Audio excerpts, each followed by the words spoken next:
படைப்பு கடவுளான பிரம்மதேவன் ஒரு பிரளய காலத்தை அறிவிக்கிறார். உலகம் முழுவதும் நீரில் மூழ்கி அழியும் நேரமது.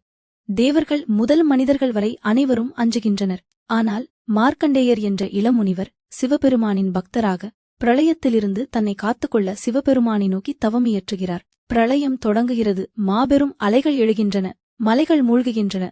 வானம் இருண்டு போகிறது. எல்லாமே நீரில் மூழ்கி அழிந்து கொண்டிருக்கிறது. இந்த பெரும் அழிவில் மார்க்கண்டேயர் மட்டும் தப்பிப் பிழைக்கிறார். அவர் எங்கு பார்த்தாலும் நீர். திடீரென ஒரு பெரிய ஆல இலையின் மேல் ஒரு குழந்தை மிதந்து வருவதைக் காண்கிறார் மார்க்கண்டேயர். அந்த குழந்தை சங்கு சக்கரம் கதை தாங்கிய விஷ்ணு பகவான். விஷ்ணு பகவான் மார்க்கண்டேயரை தன் வயிற்றுக்குள் அழைத்துச் சென்று உலகங்கள் அனைத்தையும் ஒரு கணம் காட்டுகிறார். பின்னர் அவரை மீண்டும் வெளிவிடுகிறார். பிரளயம் முடிந்ததும் விஷ்ணு பகவான் தனது யோக நித்திரைக்கு செல்கிறார்.